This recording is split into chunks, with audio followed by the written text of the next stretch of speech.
नमस्कार। सीएससी पर चर्चा कार्यक्रम में आप सभी का स्वागत है। मेरा नाम धीरेन्द्र प्रताप सिंह है। दोस्तों, आज हम एक महत्वपूर्ण विषय पर आपसे बात करने के लिए और जानकारी देने के लिए हाजिर हुए हैं। वो है फाइनेंशियल इंक्लूजन, यानी कि वित्तीय समावेशन। और इस सेवा में जो सबसे महत्वपूर्ण हमारी जो सर्विस है वह है डीजीपे सेवा, यानी कि आधार इनेबल्ड पेमेंट सिस्टम। दोस्तों, इस पर बात करने के लिए हमारे साथ हैं Shri Krishna Kumar Singh, senior vice president CSC SPV. Sir, आपका बहुत बहुत स्वागत है। दोस्तों, जैसा कि आप जानते हैं कि भारत गांवों का देश है। हमारी लगभग 70% आबादी देश के दूर दराज गांव में रहती है, जहां पर बैंकिंग सेवाएं उपलब्ध नहीं है। तो फिर हम क्या करते हैं ऐसे समय में? हमारे वीएलई बंधु डोर स्टेप डिलीवरी, यानी कि घर घर जाकर बैंकिंग सेवाएं देते हैं, जो कि डीजीपे सेवा के जरिए दी जाती है। जैसे कि वृद्धावस्था पेंशन, या किसी मान लीजिए मनरेगा मजदूर भाई हैं, उनकी मजदूरी हम डीजीपे सेवा के जरिए देते हैं। तो इन सभी महत्वपूर्ण मुद्दों पर और विषय पर बात करेंगे, और साथ ही साथ हम आपको बताना चाहेंगे कि हम डीजीपी सेवा को और बेहतर बनाने के लिए हमने एक नया वर्जन लॉन्च किया है। तो इन दो मुद्दों पर बात करेंगे। तो सर, सबसे पहले शुरू हम करते हैं कि डीजीपी सेवा के जरिए हम क्या क्या सेवाएं दे रहे हैं, और इससे जुड़ी हुई और भी जानकारी हमें कृपया विस्तार से बताएं। जी धीरेन्द्र जी, धन्यवाद आपने मुझे बुलाया। तो देखिए, डीजी पे हमारे सभी वेली जानते हैं, कोई ऐसी नई चीज नहीं है। डीजी हम जितने भी हमारे वेली रजिस्टर्ड हैं, काम करते हैं। डीजी पे एक एप्लीकेशन बनाया हमने, एक सर्विस बनाई जिसमें कि हम लोग गांव में जहाँ पे बैंकिंग सेवाएं उपलब्ध नहीं है, किसी बैंक के द्वारा, उनके एटीएम्स के या किसी अन्य माध्यम से, वहां पे हम डीजी पे के द्वारा उनको बेसिक बैंकिंग सेवाएं जो है वो मुहैया कराते हैं। और इसमें एईपीएस जो बहुत पॉपुलर एक माध्यम है बैंकिंग करने का गांव में, वहाँ पे लोग जो कैश की उनकी जरूरत होती है, वो आके सीसी सेंटर्स पे अपना बायोमेट्रिक ऑथेंटिकेशन या आइरिस ऑथेंटिकेशन करके अपने लिए जितनी जरूरत है उतना कैश निकाल के ले जाते हैं। तो डीजीपे से एक चीजें होती हैं। इसके अलावा अब सबके पास अकाउंट है गांव में, अकाउंट्स के साथ आपको डेबिट कार्ड मिलता है, जिसको गांव में जनरली एटीएम कार्ड बोलते हैं लोग। तो एटीएम कार्ड से विड्रॉल सुविधा डीजीपे में है, वो भी चलती है। और रेमिटेंस की सुविधा है, डीजीपे लाइट नाम का एक हमारा ऐप है, उसमें डीएमटी ट्रांसफर की भी सुविधा उपलब्ध है, जिसमें कि आप कैश ले आके, जो लोग नेट बैंकिंग और आधुनिक बैंकिंग सेवाएं इस्तेमाल नहीं कर पाते हैं, वो लोग आके उसके थ्रू अपना कोई भी पेमेंट करना, किसी को, अपने किसी रिश्तेदार को, अपने किसी मित्र को, वो इसके द्वारा भेजते हैं। इसके अलावा डीजीपे पे बहुत सारा ऐसा होता है कि बहुत वेली हमारे बहुत सारा ट्रांजैक्शन करते हैं, तो उनके पास वो क्रेडिट इकट्ठा होता जाता है, पैसे वो बांट चुके हैं क्रेडिट इकट्ठा, फिर उनको ब्रांच में जाके पैसे निकालने पड़ते हैं, उसमें कुछ चार्जेस पे करने पड़ते हैं, समय लगता है, और एक रिस्क भी है। कैश है, आप ब्रांच से अपने सेंटर पे आ रहे हैं, तो बहुत तरीके के रिस्क उसमें भी होते हैं। तो उन सबसे बचने के लिए हमने ये कहा कि आप डीजीपे के माध्यम से अपना डिजिटल सेवा पोर्टल, जिससे आप बहुत सारी सुविधाएं देते हैं, इंश्योरेंस जमा करते हैं, बिजली का बिल जमा करते हैं, जिसमें आपके पास बहुत सारा कैश आता है। तो उसमें क्या होता है कि जब कैश आता है तो आपको आपका अकाउंट डेबिट होता रहता है, तो आपको तुरंत फिर उसको रिचार्ज करना पड़ता है। तो डीजीपे पे वॉलेट टॉपअप की एक सुविधा है डिजिटल सेवा पोर्टल की, जिसमें जाके आप डिजिटल सेवा पोर्टल वॉलेट टॉपअप कर सकते हैं हमारे वेली, और न बैंक जाने की जरूरत है, न जो बैंक में जो कैश के चार्जेस लगते हैं वो की भी बचत हो जाती है। और जो कैश आता है विभिन्न सेवाओं से, उस कैश को आप कस्टमर कोई आया कैश विड्रॉल करने, उसको दे दिया, तो एक रोटेशन होता है मनी का, और जितना रोटेट होता है उतना कमाई होती है। एक सिस्टम में, फाइनेंशियल सिस्टम में कहा जाता है कि जितना पैसा घूमेगा उतनी कमाई होगी। तो वैसे ही है यहाँ पे कि आपने कैश विड्रॉल किया, कोई आया आपके विड्रॉल कर दिया, किसी को आपने पैसा दे दिया, आपके पास कुछ क्रेडिट बैलेंस इकट्ठा हो गया, उस क्रेडिट बैलेंस से आपने अपना डिजिटल सेवा पोर्टल टॉपअप कर दिया, फ्री में, पैसे नहीं दे, रियल टाइम होता है। आप उसी, आप टॉपअप हुआ, कोई बिजली का बिल जमा करना है, आपने वो कैश ले लिया, कोई इंश्योरेंस प्रीमियम जमा करना है 2000 का, 4000 का, 5000 का, आपके पास कैश आता है, वो उस पर भी आपकी एक इनकम होती, आपको ब्रांच नहीं जाना पड़ता है, आपको कैश चार्जेस नहीं देने पड़ते हैं बैंक को। तो हर तरीके से बचत करता है ये डीजीपे का जो ये सर्विस है। तो इसके बारे में इसलिए मैंने ज्यादा बताया कि बहुत सारे वेली भी इसको इस्तेमाल नहीं करते। अभी पेमेंट गेटवे से जाके इंटरनेट बैंकिंग लॉगिन करके सब करते हैं। पैसा अगर ज्यादा आ गया, बिजली बिल जो जमा करते हैं, पैसा ज्यादा आ गया तो फिर कैश को लेके ब्रांच जाते हैं, जमा करते हैं। एक लिमिट के बाद बैंक उससे चार्ज करता है, कम से कम 0.6% का चार्ज होता है, तो नुकसान होता है वीएलई का। इससे अगर करते हैं तो उसकी बचत होती है। तो जो वीएलई अच्छा खासा करते हैं उनको 15-20 हजार की बचत तो ऐसे हो जाती है इस रोटेशन से। तो डिजीपे में भी ये सेवाएं हैं।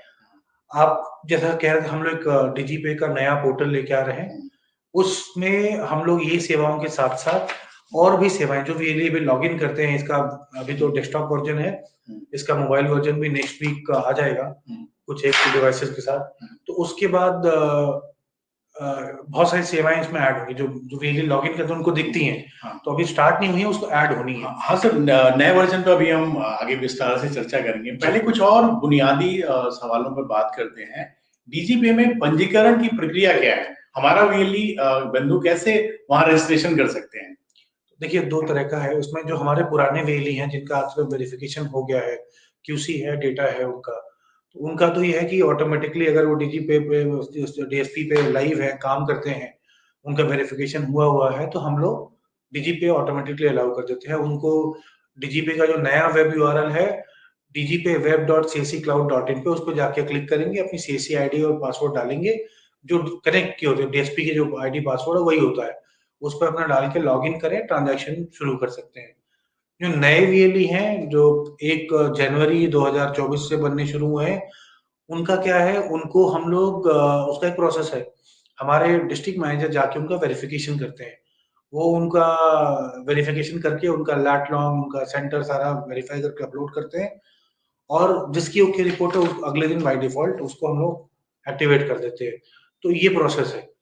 तो रजिस्ट्रेशन का वैसा कोई प्रोसेस नहीं है। अगर कोई डिजिटल सीएससी बन गया है, उसका वेरिफिकेशन हो गया है, तो वो सभी लोग डीजीपे पे काम कर सकते हैं। जी, बहुत बढ़िया। सर, डीजीपे में लेन देन करने के लिए वीएलई के पास बुनियादी क्या जरूरतें जो उनके पास होनी चाहिए? तो डीजीपे पे लेन देन करने के लिए वीएलई के पास एक कंप्यूटर या लैपटॉप हो, उनके पास बायोमेट्रिक डिवाइस हो, इंटरनेट कनेक्शन हो, प्रिंटर हो तो बहुत अच्छी बात है, क्योंकि प्रिंटर होना चाहिए। ट्रांजैक्शन करने पे प्रिंट देने से कस्टमर को भी एक सेटिस्फैक्शन आता है, मैंने ट्रांजैक्शन की मुझे स्लिप मिली है, तो ट्रांजैक्शन जेन्युइन होगी। तो यही बेसिक कंप्यूटिंग इंफ्रास्ट्रक्चर चाहिए। डिवाइसेस का मैं बताना चाहता था, इंफ्रास्ट्रक्चर की आपने बात की है तो देखिए, डिवाइसेस सबको पता है कि 31 दिसंबर के बाद L0 डिवाइसेस बंद हो जाएंगे। जो पुरानी बायोमेट्रिक डिवाइसेस थी वो बंद हो जाएंगी। तो जो भी वीएलई हमारे नए आए हैं और डिवाइसेस खरीदने का सोच रहे हैं, वो हमारा एक वेबसाइट मार्केट से भी ले सकते हैं, या हमारी एक वेबसाइट है सीएससी ग्रामीण स्टोर, वहां जाके डिवाइसेस खरीद सकते हैं। और L1 डिवाइस है, अब तो हमने L0 हटा दिया ग्रामीण स्टोर से, तो L1 डिवाइसेस खरीद के उससे काम करें। डीजीपे में जो अभी डिवाइसेस बायोमेट्रिक डिवाइसेस चल रही हैं, वो स्टारटेक, मंत्रा, मॉर्फो की L0 L1 दोनों चल रही हैं, इन तीनों की। पर L0 कुछ 31 दिसंबर तक यूआईडीएआई से जो टाइमलाइन मिला है, अगर उन्होंने एक्सटेंड नहीं किया तो बंद हो जाएंगी। तो इसलिए सभी वीएलई पहले से ही तैयारी कर ले, अपना L1 डिवाइसेस ले लें, ताकि उन्हें कोई तकलीफ ना हो। दूसरा, आइरिस डिवाइस चलती है डीजीपे में, वेब में, नए वाले वर्जन में। तो ये इंफ्रास्ट्रक्चर के जी। दोस्तों, हमारा देश दुनिया की सबसे बड़ी आबादी वाला देश बन चुका है, और एक बड़ी संख्या ऐसे लोगों की है जो दूर दराज इलाकों में रहते हैं, जिनके पास बेसिक बैंकिंग फैसिलिटीज नहीं है, और उसमें वो भी उनकी संख्या है जो कि मार्जिनलाइज्ड है। यानी कि सीएससी जो है रूरल एम्पावरमेंट का काम कर रहा है और डिजिटल एम्पावरमेंट दोनों का काम कर रहा है, और इसमें डीजीपे की बहुत बड़ी भूमिका है। तो अपने इस मिशन को और मजबूती देने के लिए, फाइनेंशियल इंक्लूजन को और आगे बढ़ाने के लिए, हमने डीजीपे का नया वर्जन लॉन्च किया है। जैसा कृष्णा सर ने पहले बताया कि हम इस वर्जन पर आगे और ढेर सारी बातें करेंगे। तो सर बताइए, जो नया वर्जन है उसमें क्या फीचर्स हैं और वो कैसे पुराने वर्जन से अलग है? जी, मैं आपको बता दूं, फीचर्स एईपीएस की सारी सर्विसेज हैं आधार पे के अलावा। डिपॉजिट भी हमने शुरू कर दिया है। पहले 5-6 हजार वीएलईज को हमने ऑनबोर्ड किया है जो रेगुलर काम करते हैं हमारे साथ। डिपॉजिट क्योंकि सेंसिटिव सर्विस है, तो जो वीएलई रेगुलर काम करते हैं, अच्छा काम करते हैं, उनके लिए हम एनेबल करते जा रहे हैं। फिर धीरे धीरे देखेंगे, ट्रांजैक्शन ट्रेंड के बेसिस पे सबके लिए अलाउ कर देंगे। दूसरा, कमीशन जो आता था पहले पुराने डीजीपी में, नेक्स्ट डे आता था। अभी हम इसमें इंस्टेंटली कमीशन देते हैं वीएलई को, ट्रांजैक्शन के साथ ही साथ। पे आउट का इश्यू आता था, कोई आता था तो 2-3 दिन लगता था हमारे पास जो ग्रीवांस आती थी। अभी पे आउट का कोई ग्रीवांस रेज़ करने की ज़रूरत नहीं पड़ती वीएलई को। अगर कुछ प्रॉब्लम है कहीं से भी, हमारे यहाँ बैंक के साइड से किसी का सर्वर डाउन है और नहीं पे आउट हुआ, तो वो आधे घंटे के अंदर वीएलई के वॉलेट में रिटर्न कर दी जाती है, ताकि वीएलई दोबारा ट्राई करके पे आउट ले सकें अपने अकाउंट में। तो ये है, ट्रांजैक्शन टाइमिंग थोड़ा इसमें बेटर है पुराने वाले डिजीपे से जो हम चलाते थे, और इसको और बेहतर कर रहे हैं। नई-नई चीज़ें इसमें हम लोग टेक्नोलॉजीज़ का उपयोग करके इसको और तेज़ करने की कोशिश कर रहे हैं, और बेहतर ही होगा, ट्रांजैक्शन टाइम कम नहीं होगा आगे चल के। ट्रांजैक्शन जर्नी, जब आप ट्रांजैक्शन करते हैं तो पहले क्या होता है कि इंस्ट्रक्शन में आपको क्या-क्या करना है, तो वो अभी भी दिखता है, प्लस आपको ट्रांजैक्शन जर्नी दिखती है कि आपने अभी अपना बायोमेट्रिक डिवाइस कनेक्टेड है, फिंगरप्रिंट लग गया है, रीड हो गया है, कंफर्मेशन जहाँ से भी आनी है, यूआईडीआई आनी है, एमपीसीआई आनी है, वो आई या नहीं आई, तो हर स्टेप की हम जानकारी देते हैं। वो कुछ एक आध 2 सेकंड्स की है, तो 1-2 सेकंड में क्या-क्या हुआ वो सारी जानकारी साथ-साथ देते रहते हैं, ताकि वीएलई को पता चले कि ट्रांजैक्शन कहाँ पे रुकी, या कहाँ से सक्सेसफुल हो गई, या कहाँ पे फँस सकती है। इसको धीरे-धीरे वीएलई को भी एजुकेशन हो जाएगा, और वो लोग भी उसका ध्यान रखेंगे। तो ये एक रियल टाइम दे दिया है हमने। फिर धीरे-धीरे हम इसमें और एनालिटिक्स भी ऐड करते जाएँगे, तो वो भी बता देंगे। डिजीपे का एक एंड्रॉइड ऐप भी आने वाला है, वो नेक्स्ट वीक आ जाएगा। उसमें अभी हमने स्टार्टिंग और मंत्रा डिवाइस चलाई है, तो मंत्रा अभी टेस्टिंग में है, स्टार्टिंग चल जाएगी। तो जिन लोगों का स्टार्टेड डिवाइस, वो इमीडिएटली शुरू कर पाएँगे। बाकी जिनके पास है, मॉर्फो हमारा लाइव होते ही वो भी स्टार्ट हो जाएगा। माइक्रो एटीएम 1 दिसंबर को डिजीपे में भी चल जाएगा। बाकी डीएमटी की कोशिश कर रहे हैं, अभी डीएमटी में आरबीआई की कुछ गाइडलाइंस हैं, उसके हिसाब से चेंज करना पड़ रहा है, तो इसलिए थोड़ा डिले हो गया, नहीं तो 1 दिसंबर को हम लोग डीएमटी भी स्टार्ट करने वाले थे। तो वो हो सकता है थोड़ा टाइम लगे, जब बैंक हमें उसकी सारी तकनीकी जो स्पेसिफिकेशंस दे देंगे, तो हम लोग उसको भी स्टार्ट कर लेंगे। जी, बहुत बढ़िया सर। सर मेरे पास एक प्रश्न है जो कि हमारे एक वेली साथी ने पूछा है कि पुराना डीजीपे कब बंद हो जाएगा? जी। और पुराने डीजीपे वॉलेट का पैसा क्या नए डीजीपे में ट्रांसफर होगा? हाँ, तो मैं इसको, ये बहुत अहम क्वेश्चन है। देखिए, डीजीपे पुराना वाला हमें 15 नवंबर को बंद करना था, जैसा कि हम लोग अनाउंस कर रहे थे, और बहुत सारे वीएलएस की रिक्वेस्ट आई कि इसको कुछ दिन और एक्सटेंड किया जाए, उनकी कुछ ट्रांजैक्शंस हैं, फेस्टिव सीजन्स हैं, तो अभी रुक जाते हैं। तो फिर हमने उसको 30 नवंबर तक के लिए होल्ड किया है। 30 नवंबर पर डीजीपे बंद हो जाएगा, बट 25 नवंबर तक हम लोग ट्रांजैक्शंस बंद कर देंगे, कि पे आउट चलता रहेगा। 30 नवंबर तक को जाके 30 नवंबर की रात को हम लोग पे आउट भी बंद कर देंगे। अब कुछ एक वीएलई जिनका पे आउट रह जाता है, जैसे मान लीजिए 100 रुपए अगर रह गया है, तो उसको हम लोग फिर अगले 10 से 15 दिन में रिकंसाइल करके जितना उनका बैलेंस बचा है, वो नए वाले जो डीजीपे का वॉलेट है उसमें ऐड कर देंगे। तो ये प्रोसेस रहेगा, तो किसी का पैसा नहीं फंसेगा, सिस्टम वही है, हमारा इंटरनल सिस्टम ही सीएससी का ही है, तो इसमें कोई तकलीफ नहीं है, किसी का पैसा नहीं फंसेगा, इसमें कोई घबराने की बात नहीं है। बट आप सबसे एक आग्रह है कि अपना पे आउट टाइम से कर लें और नए वाले डीजीपी पे काम करना शुरू कर दें, सो दैट हमें भी पता चले कितने लोग काम करते हैं और हम और क्या बेहतर कर पाएंगे इस ऐप में। तो ये एक सबसे रिक्वेस्ट है, सबसे आग्रह है कि सब लोग इसको जल्दी नए वाले डीजीपी पे आ जाएं, पुराने से अपना पे आउट कर लें। जो फंड बचा है उसको हम ट्रांसफर कर देंगे, उसमें कोई घबराने वाली बात नहीं। जी। सर जैसा कि आपने बताया कि डीजीपी के नए वर्जन में ढेर सारी नई सेवाओं को शामिल किया गया है। जी। कृपया इस बारे में हमें ज़रा विस्तार से बताएँ। जी, तो एक एईपीएस कैश विथड्रॉल के अलावा माइक्रो एटीएम, डीएमटी, जो हम लोगों को डीएमटी थोड़ा टाइम लगेगा, वॉलेट टॉपअप हमने शुरू किया है। हमने सिस्टम में रिपोर्ट्स ऐसे जनरेट करी वीएलईज़ को सब कुछ चलता रहे। हर पेज को पे वीएलई को अपना बैलेंस दिखता रहेगा। तो ये सारी सेवाएँ हमने शुरू की हैं। कमीशन जैसा मैंने बताया कि रियल टाइम हो गया है। रियल टाइम कुछ चीज़ों में near real time query resolution है। इसके अलावा बहुत सारी चीज़ें प्लान की गई हैं, जैसे ये डीजीपे की सारी सर्विसेज़ और एंड्रॉइड स्टार्ट करने के बाद जो नेक्स्ट फेज़ होगा उसमें हम लोग सीएससी का सफ़र ऐप जो है, जो उसपे सेवाएँ दी जाती हैं उसको भी इंटीग्रेट करेंगे, जैसे कि train ticket booking, flight booking, hotel booking, ये सारी सेवाएँ ऐड हो जाएँगी।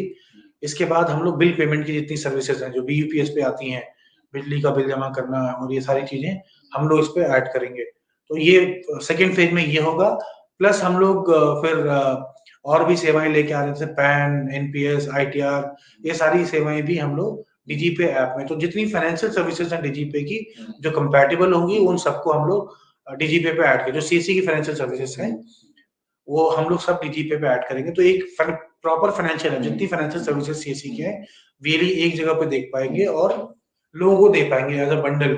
मान लीजिए किसी ने एनपीएस कराया टैक्स बचाने के लिए, तो टैक्स बचाने के लिए तो हमारे पास अपने आप लीड आ गई कि अगर इसको हम आईटीआर का भी बता दें कि इनकम टैक्स रिटर्न भी वो फाइल कर सकता है और उसका रिकॉर्ड अपने पास रख लें, तो हम उसको आईटीआर के लिए भी यूज कर सकते हैं, उसमें हमारी कमाई है। अगर लगता है वो बिजनेस मैनेजर जीएसटी फाइल करता होगा तो जीएसटी की सेवाएं भी इसमें आने लग जाएंगी, तो जीएसटी बात तो सब जगह एक जगह आ जाएगा। इससे हमारे वीएलईज को भी कुछ इनपुट्स मिलते रहेंगे, कौन से कस्टमर को और क्या क्या सेवाएं दी जा सकती हैं जो उसकी जरूरत की में उसकी भी जरूरत पूरा करती है और हमारे वीएलई की इनकम को बढ़ाती है। बहुत बढ़िया सर, आपकी बात से स्पष्ट है कि डीजीपी के नए वर्जन आने के बाद फाइनेंशियल एम्पावरमेंट यानी कि वित्तीय सशक्तिकरण की दिशा में हम एक बड़ा कदम उठाने जा रहे हैं। सर, इस महत्वपूर्ण कदम के लिए आप और आपकी टीम साधुवाद की पात्र है। आपको ढेर सारी बधाई और हमारे सभी वीएलई साथियों से अनुरोध है कि नए वर्जन पर काम करें और कोई भी समस्या हो तो हमारी टीम से संपर्क करें, हमारे स्थानीय जो अधिकारी हैं उनसे बात करें और हमारा एक ईमेल आईडी है marketing@csc.gov.in। इसके अलावा दोस्तों मैं आपको बताना चाहता हूं कि हमारा जानकारी सुविधा पोर्टल है सीएससी जानकारी सुविधा पोर्टल, जिस पर आप सीएससी की सभी सेवाओं की जानकारी विस्तार से देख सकते हैं और उससे आपके व्यवसाय में मदद मिलेगी। मैं सर एक छोटा सा क्वेश्चन और आपसे पूछना चाहता हूं कि नए डीजीपी का यूआरएल कहां से मिलेगा? नए डीजीपी का यूआरएल मैं आपको बता देता हूं, digipay.web.csccloud.in। ये यूआरएल हम लोग अभी डालने जा रहे हैं, digipay.csccloud.in, जहां पे हमारे वेली पुराने डीजीपे का ऐप डाउनलोड करते थे। तो ये वाली भी सर्विस हम लोग ये यूआरएल वहां पे हम डाल देंगे, तो सभी हमारे वेली भाई बहन वहां से जाके देख सकते हैं। पर एक यूआरएल इसको डाउनलोड करने की जरूरत नहीं पड़ती है, क्लिक कर लें या सेव कर लें। अगर हमारी टीम स्क्रीन पे कहीं दिखा सकती है digipay.web.csccloud.in, उसी पे जाके क्लिक करना है और वहीं से लॉगिन होगा, कुछ डाउनलोड करने की जरूरत नहीं है। एक आपको हम खूबी बताते हैं नई वाला जो डीजीपे है, जैसे हमारे सभी वीएलई को पुराने वाले को चेंज करने में नया रिलीज देना पड़ता था, तो हमारे वीएलई भाई बहनों को वो अनइंस्टॉल करके पुराना वर्जन नया वर्जन इंस्टॉल करना पड़ता था। अब इस समस्या से भी छुटकारा मिल जाएगा, जो भी नया देना है हम यहाँ से अपडेट करेंगे तो बैकएंड से होगा। वीएलई जो हमारे यहाँ लॉगिन करेंगे तो उनको सर्विसेज दिखाई पड़ने लग जाएंगी, उन्हें अपने यहाँ से कुछ अपडेट करने की जरूरत नहीं पड़ेगी। आपसे बात करने एक जो मैं बता रहा था, एक सर्विस बताना भूल गया, virtual ATM service. Virtual ATM service एक अपनी तरह की पहली सर्विस होगी इस फाइनेंशियल मार्केट में, जिसमें कि किसी बैंक का कस्टमर अपने मोबाइल ऐप पे एक टोकन जनरेट करके हमारे सीसी सेंटर पे आके उस टोकन से वेरीफाई करा के 5,000 रुपए तक कैश निकाल सकता है। जैसे मान लीजिए कि आईडीबीआई बैंक का एक कस्टमर है, अपने ऐप में लॉगिन किया, उसके आएगा कार्डलेस विड्रॉल का ऑप्शन आएगा, उसमें जाएंगे, उसमें क्लिक करेंगे, एक टोकन जनरेट करेंगे और अपना नियरेस्ट सीएससी सेलेक्ट करेंगे उसमें जाके जी, और उससे वहां पे उस सीएससी के पास जाके वो टोकन शेयर करेंगे और वो टोकन अगर सक्सेसफुली मैच कर जाता है और कस्टमर जो आए उनके बैंक से वो कंफर्मेशन आ जाती है, तो उनको वो पेमेंट हमारे वीएलई कर देंगे। उसमें अच्छा कमीशन रहेगा, फिक्स रहेगा, चाहे 100 रुपए कोई निकाले या 5,000 रुपए निकाले, ये 7-8 रुपए के आसपास फिक्स कमीशन मिलेगा। अलग अलग बैंक का अलग अलग कमीशन रहेगा, तो वो आपको बता दिया जाएगा। अभी मैं टेंटेटिव कमीशन बता रहा हूँ, पर ये बहुत अच्छा कमीशन रहेगा, जैसा कि हमारे वीएलई काम करते हैं, ट्रांजैक्शन करते हैं, उनको कितना मिलता है उस हिसाब से इसमें भी एक सुविधा ऐड होगी। ये भी किसी उसके प्लेयर के पास नहीं है मार्केट में, वो हमारे पास होगी। सबसे पहले हम वीएलई से शुरू करेंगे। जी सर। अच्छा, एक दो और छोटे छोटे सवाल है मेरे पास। नए डीजीपी में कौन सी बायोमेट्रिक डिवाइस चलती है? नए डीजीपी में जो वाइडली अवेलेबल है मार्केट में वो है मॉर्फो, स्टारटेक और मंत्रा। इन तीनों की L0 और L1 डिवाइसेस चल रही हैं, प्लस आइरिस डिवाइस चल रही है, तो ये डिवाइसेस अभी डीजीपी में चल रही है। अच्छा, और एक सवाल और है सर कि नए डीजीपी में माइक्रो एटीएम और डीएमटी सेवा कब तक शुरू हो जाएगी? जैसे मैंने बताया, माइक्रो एटीएम सेवा 1 दिसंबर तक और डीएमटी आरबीआई की कुछ गाइडलाइंस के हिसाब से चेंजेस लग रहे हैं, तो 31 दिसंबर तक हम लोग अपनी पूरी कोशिश करेंगे, 31 दिसंबर तक हम ये सर्विस स्टार्ट कर देंगे, ये वीएलईज को मिलनी शुरू हो जाए। तो क्या नया जो हमारा डीजीपी का वर्जन होगा वो एंड्रॉयड पर काम करेगा या नहीं? बिल्कुल एंड्रॉयड पे काम करेगा। इसका एंड्रॉयड वर्जन नेक्स्ट वीक हम लोग रिलीज देने वाले हैं, तो जिन वीएलईज के पास स्टार्टेड डिवाइसेस हैं वो इमीडिएटली शुरू कर पाएंगे, जिनके पास नहीं है वो हम लोग तब तक कोशिश कर रहे हैं कि मंत्रा और मॉर्फो को भी एंड्रॉइड में एक्टिवेट कर लें ताकि ये सेवाएं सभी वीएलई को मिलने लग जाए। बहुत बढ़िया। दोस्तों, एक महत्वपूर्ण चुनौती हमारी पूरी इकोनॉमी आजकल इसको फेस कर रही है। साइबर क्राइम या साइबर फ्रॉड की समस्या, ये पूरी दुनिया की समस्या है और भारत के गांव भी इससे अछूते नहीं हैं। आप अक्सर देखते होंगे और हमारे पिछले अतीत में हमने ये सबक भी सीखा है कि ढेर सारे हमारे वीएलई बंधुओं को गलत तरीके से ठग लिया गया, फर्जी ऐप बना के या गलत तरीके से हमारे बड़े अधिकारी की फोटो लगा के हमारे वीएलई बंधुओं को ठगने की ढेर सारे आप देखते होंगे कि समाचार हमें मिलते रहते हैं और जिसे हम अपने सोशल मीडिया पर आप तक पहुंचाते रहते हैं कि आप इनसे सावधान रहें। तो आप सर आजकल ये भी देखने को आया कि डीजीपे के नाम पर ढेर सारे फर्जी ऐप है और इनसे कैसे बचा जाए? हमारे वीएलई को क्या करना चाहिए कि वो इस फर्जीवाड़े से बचे और साइबर क्राइम के चंगुल में न फंसे?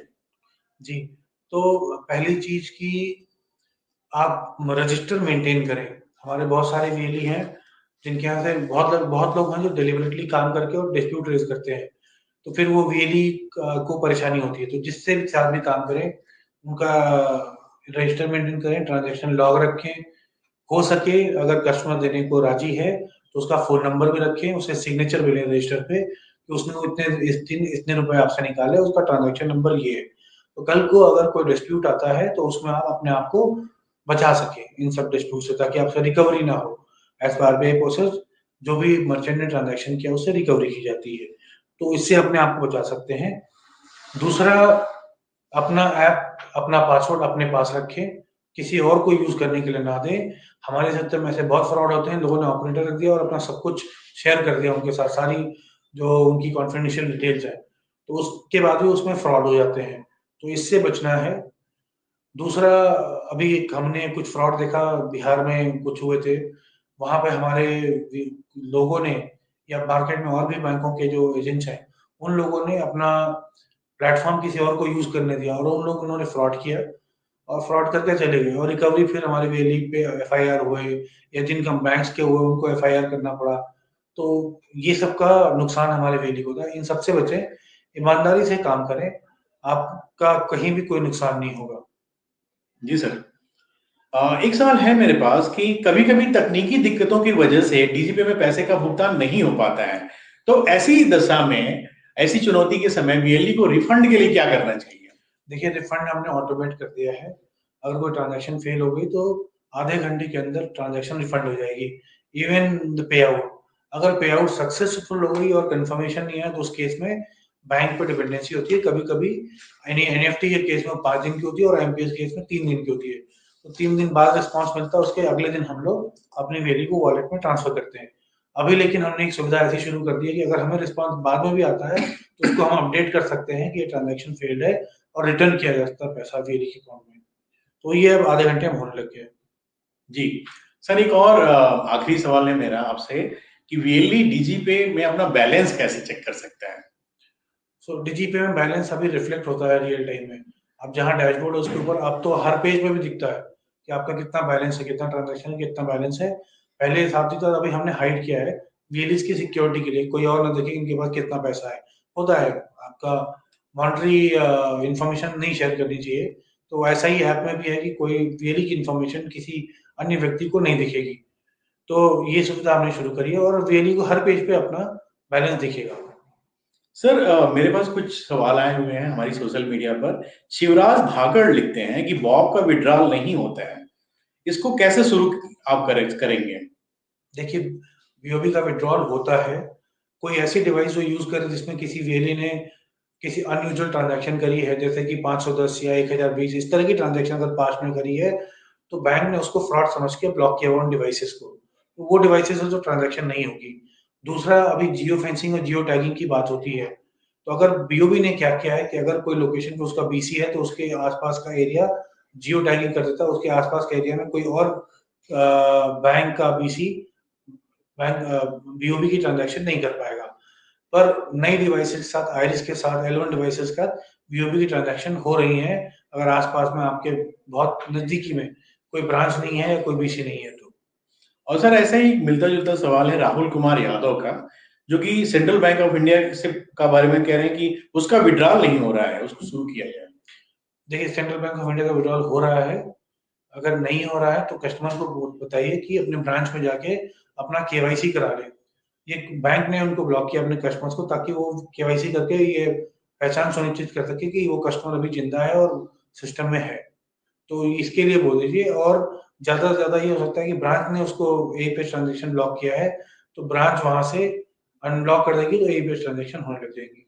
रमेश कुमार गुप्ता लिखते हैं कि डीजीपे वेब में मनी ट्रांसफर की सुविधा आप कब स्टार्ट करेंगे? देखिए रवि जी, कोशिश कर रहे हैं हम लोग 31 दिसंबर तक स्टार्ट कर लें, पर डिपेंडेंसी है बैंक पे और टेक्निकल पार्टनर्स पे। वो एक बार हो जाए तो हम लोग जल्दी स्टार्ट कर पाएंगे। प्रजोष कुमारन काफी नाराज हैं हमारी सेवा से और कहते हैं कि ABS is not working all time and cash withdrawal is not working, so please improve your service. तो सर इसके बारे में बिल्कुल। तो हम लोग, जैसा आप लोग फीडबैक देते हैं, हम फीडबैक को बहुत सीरियसली लेते हैं और उसके बेसिस पे हमने काफ़ी सुधार किया है नए वाले डीजीपे वेब पे। आप ट्रांज़ैक्शन करके अपना एक्सपीरियंस ज़रूर शेयर करें सोशल मीडिया पे। अब इस तरह की तकलीफ़ें नहीं आएँगी आपको। और एक और आखिरी सवाल है विक्की कुमार का, जो पूछते हैं कि नई डीजीपीए और डीजीपीए लाइट का सर्टिफिकेट कब तक मिलेगा? देखिए, सीएससी होना ही वो अपने आप में सर्टिफिकेट है, कोई ऐसा सर्टिफिकेट नहीं देते। अगर किसी वेरी को किसी बैंक से इसमें है कि आपको ट्रांजैक्शन पे, कैश विड्रॉल पे टैक्स नहीं लगेगा, वो अपना कस्टमर ट्रीट करेंगे, उसके लिए हम लोग एक लेटर इश्यू कर सकते हैं, जो अपने बैंक में दे सकते हैं। तो वो रिक्वेस्ट बेसिस पे है। आप अपने नज़दीकी किसी अधिकारी से बात करें, चाहे वो डिस्ट्रिक्ट मैनेजर हो या स्टेट स्पोकन डीजीपी से, उनको बताइए। वो लोग हमें भेजेंगे और हम लोग लेटर इश्यू करते हैं। तो दोस्तों आज का कार्यक्रम समाप्त करने का समय आ गया है। हमारा ये कार्यक्रम आपको कैसा लगा? आप हमें marketing@csc.gov.in पर लिख सकते हैं। अगले हफ्ते फिर हम एक महत्वपूर्ण विषय के साथ आपके सामने हाजिर होंगे। हमें आज्ञा दीजिए। नमस्कार। नमस्कार।